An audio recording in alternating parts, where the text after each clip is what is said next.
देवराया, पंढरीच्या देवराया, पंढरीच्या देवराया, दंडवत तुझे पाया, दंडवत तुझे पाया, दंडवत तुझे पाया, दंडवत तुझे पाया, दंडवत तुझे पाया, दंडवत तुझे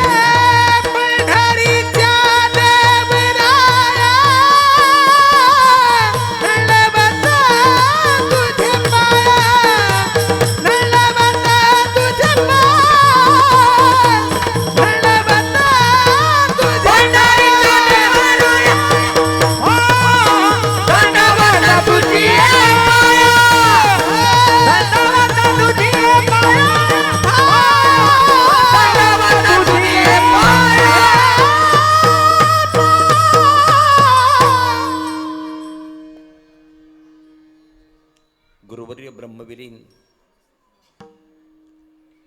परमश्रद्धेय नारायण गिरीजी महाराज यांच्या कृपा आशीर्वादाने खाणगाव तालुका संगमनेर येथे भगवान श्री खांडेश्वराच्या प्रांगणामध्ये चालू असणारा अखंड हरिनाम सप्ताह तथा ग्रंथराज ज्ञानेश्वरी पारायण सोहळा,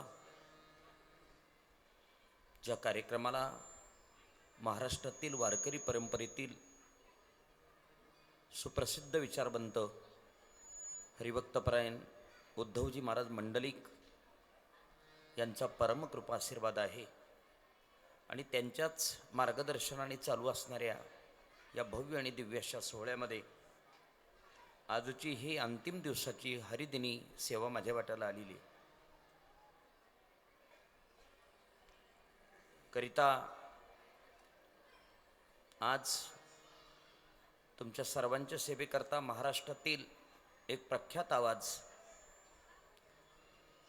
वारकरी गायक हरिभक्तपरायण ओंकार महाराज जगताप या ठिकाणी उपस्थित आहेत. मी त्यांना प्रणिपात करतो.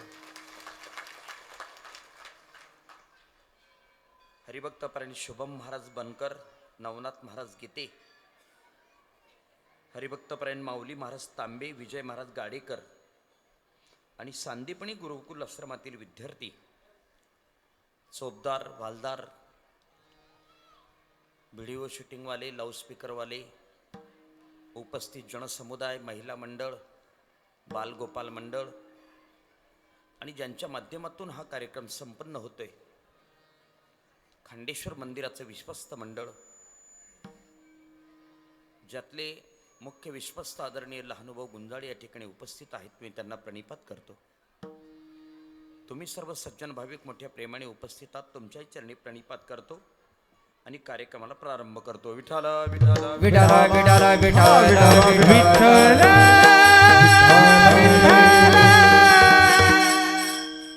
दृष्ट्या सुद्धा शिस्तीचा आहे, लक्षात ठेवा.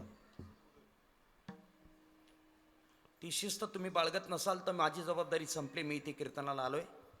भली मोठी आबाळा एवढी माणसं या ठिकाणी बसलेत, त्यांना वाईट वाटणार नाही असं काम करा. ज्या मिनिटाला तुम्ही त्रास द्याल त्या मिनिटाला कीर्तन बंद करेल. मी इथे आलो, माझी जबाबदारी संपली. कीर्तन कसं करून घ्यायचं हा तुमचा प्रश्न आहे. तुम्ही म्हणाल आम्ही आमचं चालू देऊ, तुमचं चालू द्या, अजिबात जमणार नाही. आता 2 तास तुम्हाला काहीही बोलता येणार नाही. अगदी शांत बसा. ते लहान पोरं कोणाचे आहेत? खाली बसवा मावशी, ते बसवा ते पोरं खाली.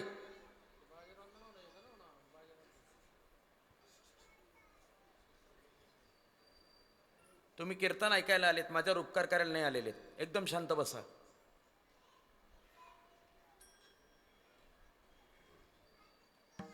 इथे काय होतं ओंकार महाराज, मी कीर्तनकार 2 तास असतो पण शिक्षक 5 तास आहे, त्यामुळे ही अडचण येते.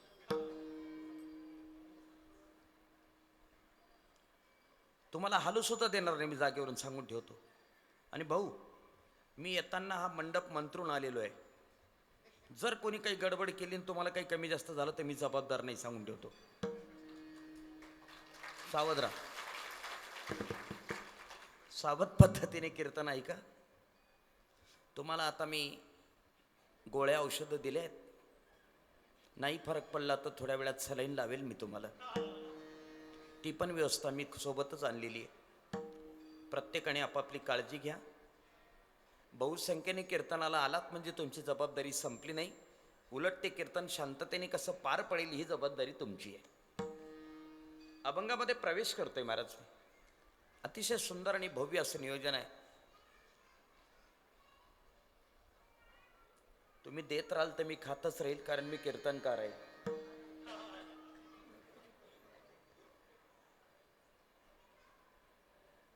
भाऊ तिथे उभे राहतो मी थोडा वेळ. हे लहान पोरं सांभाळा फक्त. बस बसा ताई, बसा खाली, बसा लवकर. उशिरा आल्याचा एक फायदा राहतो, सगळे लोक आपल्याकडे पाहतात. आले बरं का, आले बरं का, तेवढा एक चांगला फायदा राहतो.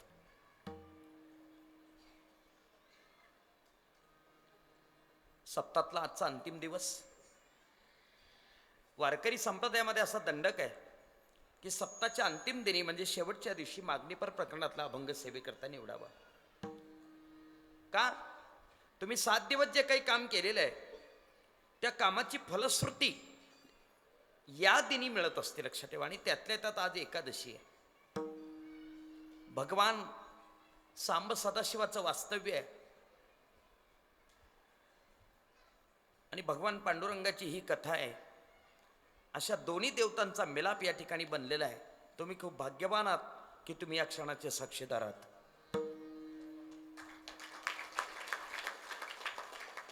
जेवढं शांततेने ऐकता येईल तेवढं ऐकण्याचा प्रयत्न करा. मी अतिशय शांत स्वभावाचा माणूस आहे. मी कधीच चिडत नाही, कधीच चिडत नाही. पहिले चिडायचो पण लग्नानंतर बंद झालं ते. तुम्हाला बरं वाटलं जरा आता?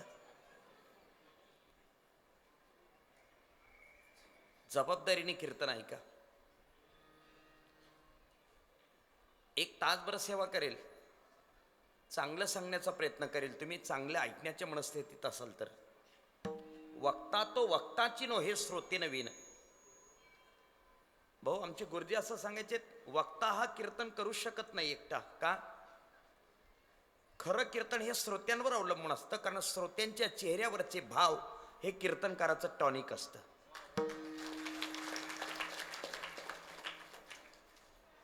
तुम्ही जितक्या प्रसन्नतेने कीर्तन ऐकाल तितकं चांगलं सांगण्याचा प्रयत्न करेल. शेवटी कीर्तन तुमच्यावर अवलंबून आहे. लक्षपूर्वक ऐका. प्रस्तुतचा अभंग भगवंताचे अत्यंत लाडके आणि प्रिय भक्त नामदेवरायांचा आहे आणि तो मागणीपर प्रकरणातला आहे. माणसाला खरं तर कुणाकडे काही मागणी मागण्याची वेळ येऊच नाही. रहिमन नावाचा एक कवी आहे महाराज, त्याचा एक दोहा सांगतो तुम्हाला. आधी अर्थ सांगतो, नंतर दोहा सांगेल. ऐका. याचा थोडा बेस कमी करा थोडस. रहिमन नावाचा कवी, ऐका त्याचा दोहा, आधी अर्थ ऐका. माणसाला कोणाकडे काही मागण्याची वेळ यावी याच्या आधी तो मेलेला बरा. माणसाला कोणाकडे काही मागायची वेळ यावी याच्या आधी तो मेलेला बरा. पण याच्यापेक्षा अगोदर तो मेलेला बरा जो कोटी रुपयाचं उत्पन्न काढूनही सत्ताला फक्त 21 रुपये देतो, तो सगळ्यांच्या अगोदर मेलेला बरा. रहीमन वो नर मर चुके जो कहीं मांगने जाए, उनसे पहिले तो वो मरे जो मुख निकसत नाही. देण्याची वेळ आली की तोंड उतरून बसतो, तो सगळ्यांच्या अगोदर मेलेला बरा. नाही, माणसाला कोणाकडे काही मागण्याची वेळ येऊच नाही महाराज. जगद्गुरु तुकोबाराय, संत नामदेव महाराज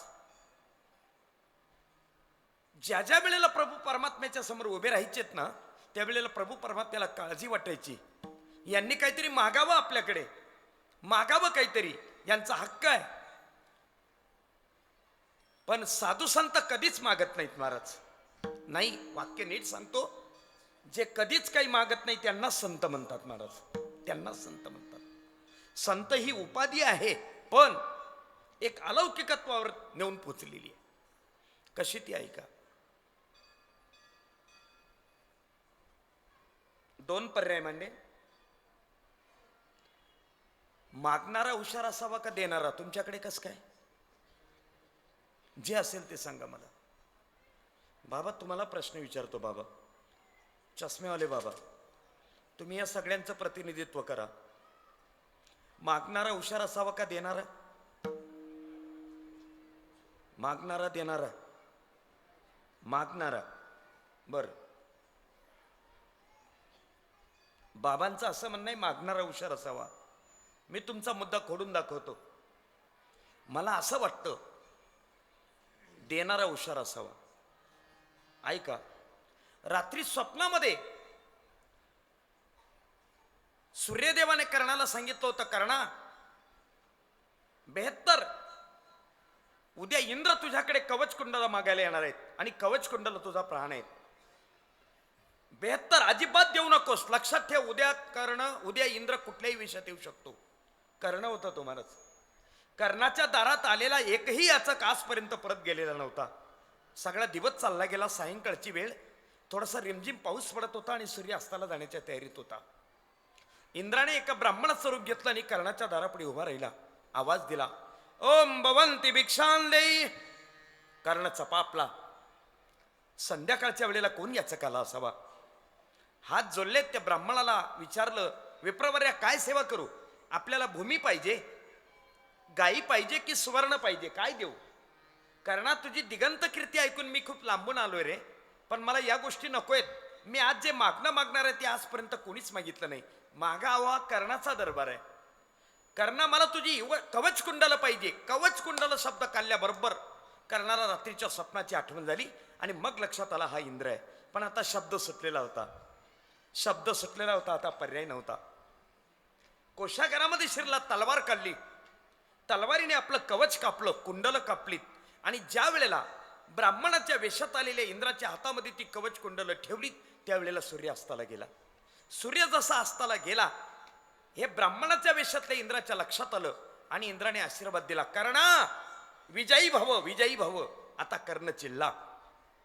कर्ण म्हटला, 72 इंद्रा तुला काय वाटतं? मी तुला ओळखलं नाही? प्रवाद ऐकून जा. इंद्राला भक्ती सहन होत नाही, कुत्र्याला गती सहन होत नाही आणि माणसाला प्रगती सहन होत नाही.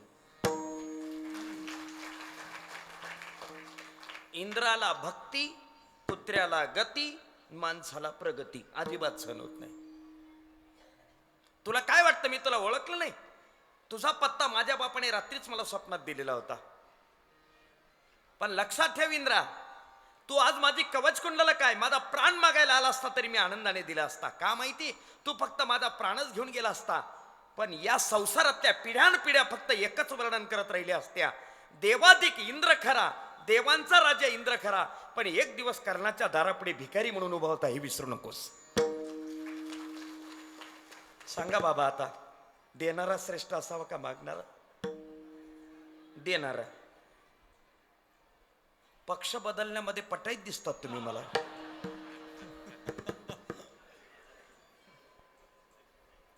असं करू नका, सध्याचं वातावरण चांगलं नाहीये.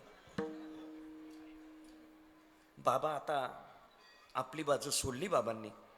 बाबांचं असं म्हणणं आहे देणारा हुशार असावा. बरोबर आहे ना? बाबा तुमचा हा पण मुद्दा खोडून दाखवतो मी. मला असं म्हणायचं मागणारा हुशार असला पाहिजे महाराज. एकाला देव प्रसन्न झाला. कलियुगामध्ये देव लवकर प्रसन्न होतो. मागे तर तो गणपती दूध प्यायला लागून गेला होता महाराज. बरं झालं त्याने बंद केलं. झालं एकाला देव प्रसन्न. ए मी आलो रे, काय पाहिजे तुला माग. हा म्हणे देवा उद्या भेट म्हणे. देवाला सांगतो उद्या भेट म्हणे.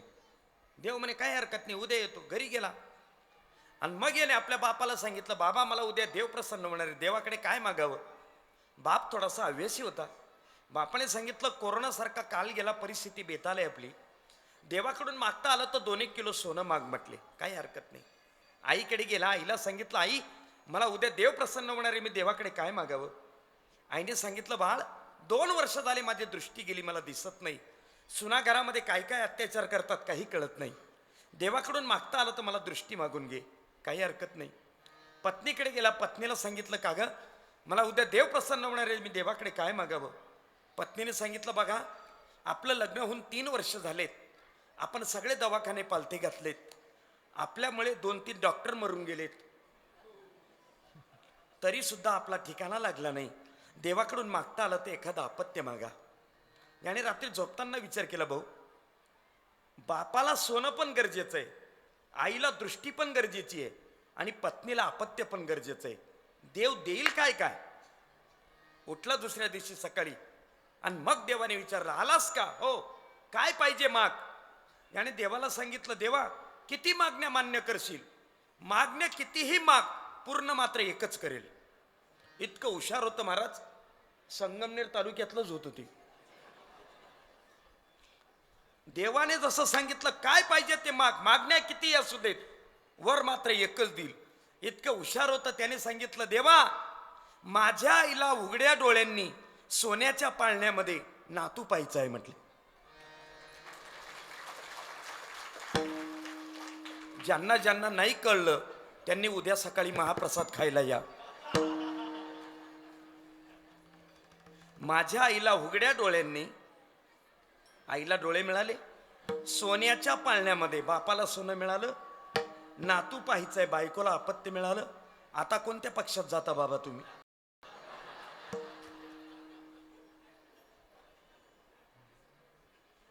भूमिका अशी आहे, तुम्ही ज्याच्याकडे जे मागणं मागायला जातात त्याच्याकडे ती वस्तू असली पाहिजे. नंबर 1. नंबर 2, तो देण्यासाठी मोकळा असला पाहिजे. नंबर 3, त्याने आपल्याला दिल्यानंतर तो दुबळा व्हायला नको आणि त्याने आपल्याला ती वस्तू प्रदान केल्यानंतर आपली कामना पूर्ण झाली पाहिजे. हा मागण्याचा खरा वर्ण विषय आहे. नंबर 2, मागणारे आहेत नामदेवराय आणि देणारा आहे कोण? विटेवरी जाती पाऊले समान, विटेवरी जाती पाऊले समान, जाती पाऊले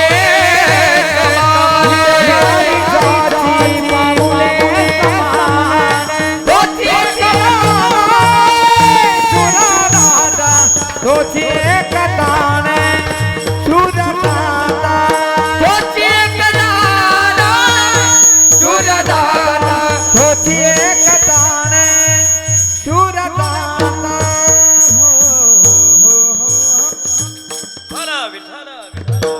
विठ्ठल विठ्ठल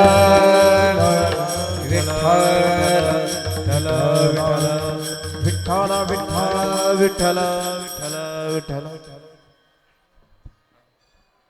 आवाजाकडे लक्ष असू द्या. सिट्टी का मारतोय? विटेवरी जाची पावले समान, तोची एक दान शुरदाता. दाता तोच एक श्रेष्ठ आहे ज्याची विटेवर समान पावलं आहेत. मागायचं असेल तर फक्त देवाजवळच मागा, दुसऱ्याजवळ मागूच नका महाराज. तुम्हाला ज्याही वेळेला अडचण येईल त्यावेळेला भगवंताच्या मंदिरासमोर उभे राहा, हात जोडा, डोळे बंद करा, आपली दृष्टी नरकरंध्रावर स्थिर करा आणि प्रभू परमात्म्याला सांगा, देवा माझं एवढं मागणं एवढं पूर्ण कर. व्यवहारातली लोक तुम्हाला देतील पण ते केव्हा संपेल कळणार नाही. देव असं देईल की तुम्ही मरून जाल तरी ते संपणार नाही. महाराज त्याच्याकडे मागा, मागायचं त्याच्याकडेच महाराज. देवाजवळच मागा, दुसरीकडे मागूच नका महाराज. पण मागण्याचा विषय नामदेवरे सांगतात, प्रभू परमात्म्या ज्या वेळेला भगवंताने सांगितलं नामा काहीतरी माग, काहीतरी माग, नामदेव म्हणतात, देवा अरे आम्ही भजन करणारी माणसं, आम्ही काय मागणार आहोत तुझ्याकडे? नाही, काहीतरी माग तू, तुझे भक्तीचे अनंत ऋण माझ्यावर आहेत, काहीतरी मागितलं पाहिजे तू. तुम्ही कीर्तन ऐकत असाल तर लक्षपूर्वक ऐका. मागणं काय नामदेवरायचं ऐका. देवा मला 2 वर दे, दिलेत, माग पहिला वर. पहिला वर सांगतोय मी, तुम्ही सगळ्यांनी लक्ष द्या. कोण कोण कीर्तन ऐकायला आले मला लगेच कळेल, मला लगेच कळेल 1 मिनिटात. ऐका. पहिला वर माग. नामदेवरायने पहिला वर असा मागितला, हे पांडुरंगा मला कुणाकडे काही मागणं मागण्याची वेळ येऊ देऊ नको, हा पहिला वर दे. भगवान म्हणे दिले, माग दुसरा. तुला पहिलाच कळाला नाही तर दुसरा कशाला देतो? मी पहिला वर काय मागितलाय? मला कुणाकडे काही मागणं मागण्याची दुर्बुद्धी सुचू दे नको, हा पहिला वर आहे. मग जर तू तो वर मला दिला तर दुसरा मागण्याचा प्रश्न येतोच कुठे? या पराकोटीचे संत महाराज ते काय मागतील प्रभू परमात्म्याकडे? आपल्यासारखं मागणं मागणार आहे? आपण काय मागणं मागतो महाराज? संसारातली मागणं मागतो जो कधीच संपून गेलेला आहे, ज्याच्यावर एक क्षणभराचं सुद्धा सुख तुम्हाला प्राप्त होऊ शकत नाही. त्या संसारातलं मागणं मागतो आपण. पण नामदेवराय प्रभू परमात्म्याजवळ एक अलौकिक मागणी मागतात अभंगाच्या पहिले. हेची देवा पै मागत, हेची देवा पै मागत, हेची देवा पै मागत, हेची देवा पै मागत, हेची देवा पै मागत, पै मागत, पै मागत, पै मागत. हेची देवा पै मागत, हेची देवा पै मागत, देवा पै मागत, देवा पै मागत, देवा पै मागत, देवा पै मागत, हेची देवा पै मागत, चरण सेवा अखंडित, चरण सेवा अखंडित, पंढरीचा पंढरीचा पंढरीचा पंढरीचा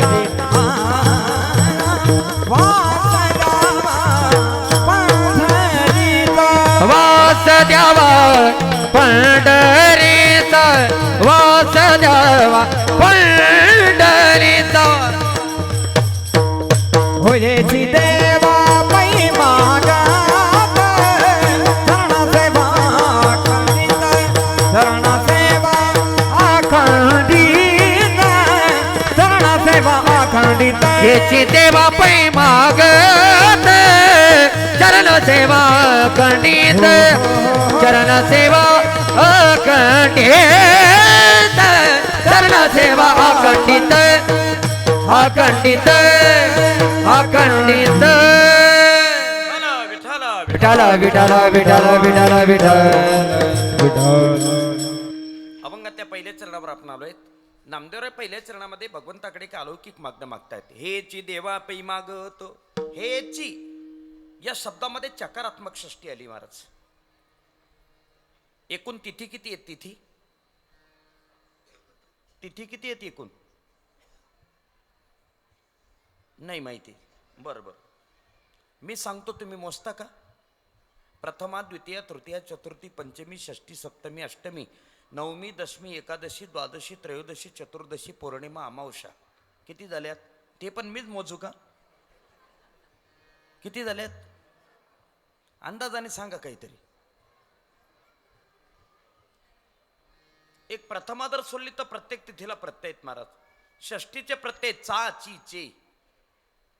चा, ची, चे हे व्याकरणशास्त्रामध्ये निश्चितता प्राप्त करतात. तुम्ही जेवायला या, तुम्हीच जेवायला या, फरक आहे का नाही?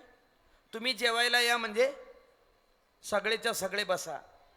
तुम्हीच जेवायला या म्हणजे माझा बोट ज्यांच्याकडे जातो त्यांनीच यायचंय, बाकीच्यांनी आपापल्या घरी फराळाची व्यवस्था केलेली, असा त्याचा अर्थ आहे.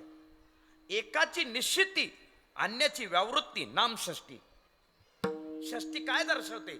षष्टी एकाची निश्चिती करते आणि अन्याची व्यावृत्ती करते. नामदेवराय सांगतात, देवा मी मागणं मागतो तुझ्याकडे, पण तुझं डोकं वापरू नकोस. कोणाला म्हणतायत? देवाला. देवाशी असं बोलता आलं पाहिजे बरं का, देवाशी असं बोलता आलं पाहिजे. ही परमोच्च भक्तीची सुरुवात आहे महाराज. नामदेवराय सांगतात, देवा मी मागणं मागतो, पण तुझं डोकं वापरू नको. हे फक्त नामदेवरायानेच म्हणायचं, आपण नाही म्हणायचं. काही वाक्य संतांनीच म्हणायचे असतात. तुझी या नामाचा महिमा तुझं न कळे मेघ श्यामा, हे तुकाराम महाराजांनीच म्हणायचं, आपण नाही म्हणायचं. आपण कसं म्हणणार? देवा तुला काही कळत नाही, तुम्ही म्हणू शकता? नाही म्हणू शकत. तुकाराम महाराज म्हणू शकतात. अहो मी तुम्हाला साधा प्रश्न विचारतो. मी शिक्षक माणूस आहे भाऊ, मी रोज 50 पोरांना थोडंफार शिक्षणातून ज्ञान देतो महाराज, असं माझं मत आहे. तुम्हाला काय वाटतं? मी रोज 50 पोरांना शिकवतो, मला थोडंफार कळतं असं मला वाटतं. तुमचं काय मत आहे? मान्य आहे महाराज. शुभम महाराज, मी तुम्हाला असा प्रश्न विचारतो. मी रोज कीर्तनातून 500 लोक, 5000 लोक, 50,000 लोकांना ज्ञान देतो, मला थोडंफार कळतं असं मला वाटतं. तुमचं काय मत आहे? मान्य आहे. भाऊ मला नवलच वाटतं. मी 50 विद्यार्थ्यांना रोज ज्ञान देतो, मला थोडंफार कळतं असं यांना वाटतं. मी 5000 लोकांना रोज ज्ञान देतो, मला थोडंफार कळतं असं यांना वाटतं. तरी माझी बायको मला म्हणते तुम्हाला काही कळत नाही.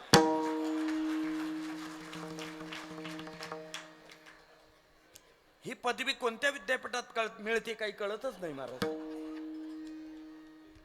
हा आजार तुमच्या पण घरी आहे का? मला वाटतं तुम्ही जनक राजाचेच अवतार आहेत का काय म्हटलं.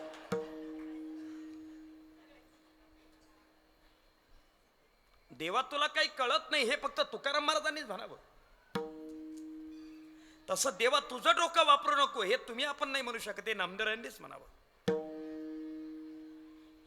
काही शब्द सुद्धा खूप श्रीमंत असतात महाराज. त्यातल्या त्यात आपली मराठी भाषा अतिशय श्रीमंत भाषा आहे महाराज, अतिशय श्रीमंत भाषा आहे. भाऊ एक वाक्य आवर्जून बोलेल. मराठी भाषा तशी प्रादेशिक भाषा आहे, राष्ट्रीय भाषा नाही. जगाच्या पटलावर मराठी भाषेला जर महत्व प्राप्त झालं असेल तर ते केवळ संत साहित्यामुळे झाले, लक्षात ठेवा. अत्यंत प्रगल्भ भाषा आहे मराठी, अत्यंत प्रगल्भ भाषा. एक वाक्य सांगतो ऐका. एका माणसाने आपल्या बायकोला सांगितलं मी बाजारात चाललो, येताना काही घेऊन येऊ का? तुम्ही झोपले नाही ना अजून?